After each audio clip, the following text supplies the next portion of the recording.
Erling person एक 30 साल का स्वीडिश लड़का 1946 में न्यूयॉर्क सिटी में अपनी ट्रिप को एंजॉय कर रहा था। तो तभी न्यूयॉर्क सिटी की सड़कों में घूमते हुए वो कुछ क्लॉथिंग स्टोर्स को नोटिस करता है जो कि खास तौर पर वुमेन्स के लिए बनाए गए थे और वो स्टोर्स सिर्फ वुमेन्स के क्लॉथ्स ही सेल करते थे। अर्लिंग पर्सन इस कंसेप्ट से बहुत इंस्पायर हुए और उन्होंने डिसाइड किया कि वो भी स्वीडन में अपने खुद के एक क्लॉथिंग स्टोर को ओपन करेंगे जो सिर्फ वुमेन्स के क्लॉथ्स को ही सेल करेगा।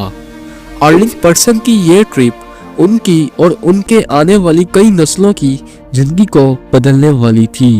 अर्लिंग पर्सन न्यूयॉर्क से वापस स्वीडन लौटे और 1947 में स्वीडन के शहर वेस्टेरास में अपने पहले वुमेन्स वेयर स्टोर को ओपन किया, जिस स्टोर का नाम उन्होंने हैनस रखा।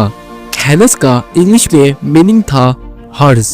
अर्लिंग पर्सन चाहते थे कि सिर्फ स्टोर के नाम से ही लोगों को ये बात पता चल जाए कि ये स्टोर खास तौर पर वुमेन्स के लिए बनाया गया है। अर्लिंग पर्सन ने अपने इस छोटे से स्टोर में हाई क्वालिटी क्लोथ्स को सेल करना शुरू कर दिया और उनकी प्राइस इतनी लो रखी कि लोग उसे आसानी से परचेज कर सकें। जल्द ही अर्लिंग पर्सन की लीडरशिप और मार्केटिंग के कारण ये स्टोर लोगों के बीच काफ़ी फेमस हो गया। 1952 में अर्लिंग पर्सन ने स्वीडन के कैपिटल स्टॉकहोल्म में भी हैनस के स्टोर को ओपन कर दिया। हैनस का ब्रांड लोगों के बीच पॉपुलर होना शुरू हो गया और हैनस की ग्रोथ बहुत तेजी से हो रही थी। अर्लिंग पर्सन मार्केटिंग में बहुत बिलीव रखते थे और उन्हें मार्केटिंग की पावर का बखूबी अंदाजा था।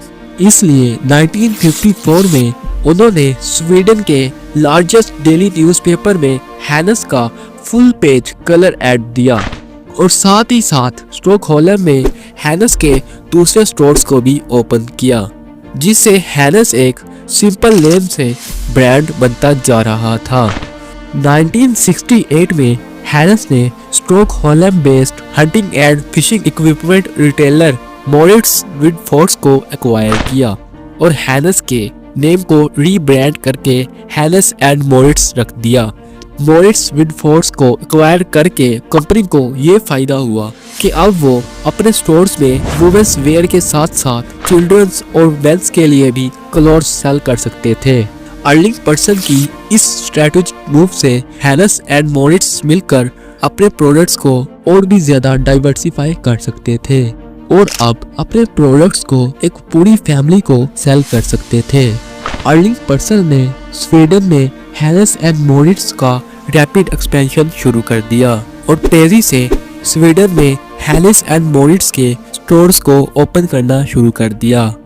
1969 तक हैनस एंड मोरिट्स के 46 स्टोर्स ओपन हो चुके थे।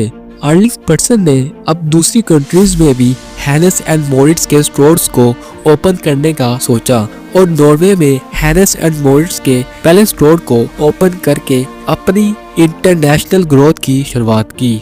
नॉर्वे के बाद अर्लिंग पर्सन ने डेनमार्क, यूके, स्विट्जरलैंड में भी हैनस एंड मोरिट्स के स्टोर्स को ओपन करना शुरू कर दिया। कंपनी इतनी तेजी से ग्रो कर रही थी कि हर साल हैनस एंड मोरिट्स के 5 से 6 स्टोर्स ओपन हो रहे थे। 1973 में कंपनी ने अंडरवेयर्स को सेल करना शुरू कर दिया, जिसे फीचर किया उस वक्त की मशहूर मॉडल एनी फ्रिड लिंगस्ट्राड ने, जो कि एक मशहूर पॉप बैंड एब्बा की लीड सिंगर में से एक थी। एनी फ्रिड लिंगस्ट्राड की फीचरिंग से कंपनी की ब्रांड वैल्यू कस्टमर्स के बीच और भी ज्यादा बढ़ गई।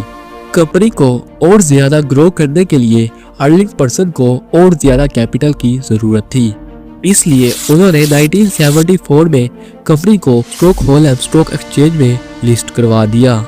हैनस एंड मोरिट्स नेम ज्यादा लेंथी होने के कारण इसको रिपीट करना और उसे अपने माइंड में याद रखना काफी ज्यादा डिफिकल्ट था, इसलिए कंपनी ने सभी स्टोर्स को रीब्रांड करके इनका नेम हैनस एंड मोरिट्स से H&M कर दिया। 1977 में H&M ने टीनेजर्स को अट्रैक्ट करने के लिए इम्पल्स कंसेप्ट को लॉन्च किया जिससे कस्टमर्स बिना सोचे H&M के प्रोडक्ट्स को बाय करने लगे। साथ ही साथ कंपनी ने अपने प्रोडक्ट्स को और भी ज्यादा डाइवर्सिफाई करने के लिए अपने प्रोडक्ट्स में कॉस्मेटिक्स को भी इंट्रोड्यूस किया। 1980 में H&M ने रोवेस को एक्वायर किया, जिससे अब कस्टमर्स बिना स्टोर्स में जाए मेल के जरिए H&M के प्रोडक्ट्स को परचेज कर सकते थे। अर्लिंग पर्सन की एक के बाद एक इनोवेटिव स्ट्रेटजीज के कारण H&M काफी सक्सेसफुल हो चुकी थी। 1982 में अर्लिंग पर्सन ने CEO की पोजीशन से रिजाइन दे दिया और अपने बेटे स्टीफन पर्सन को H&M का नया CEO बना दिया। स्टीफन पर्सन भी अपने बाप की तरह ही एक क्रिएटिव बिजनेसमैन थे। उन्होंने CEO बनते ही कई ट्रांसफॉर्मेटिव स्ट्रेटजीज को इनिशिएट किया।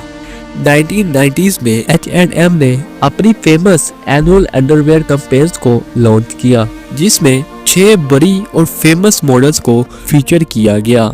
इस इनोवेटिव मार्केटिंग के कारण H&M top global fashion retailer की पोजीशन हासिल कर चुका था। साथ ही साथ H&M यूरोप की 4 नई मार्केट्स में भी एंटर कर चुका था। 1998 में H&M ने कस्टमर्स के लिए ऑनलाइन शॉपिंग की फैसिलिटी भी स्टार्ट कर दी और H&M वो पहली कंपनी थी जिसने स्वीडन में कस्टमर्स को ऑनलाइन शॉपिंग की फैसिलिटी प्रोवाइड की थी। अर्लिंग पर्सन का ड्रीम था कि एक दिन H&M का स्टोर भी न्यूयॉर्क में ओपन हो, जिसकी सड़कों में घूमते हुए उन्हें H&M को स्टार्ट करने का आइडिया आया था। 2000 में न्यूयॉर्क में H&M के फ्लैगशिप स्टोर को ओपन करके उनके बेटे स्टीफन पर्सन ने अपने बाप के इस ड्रीम को पूरा कर दिया था।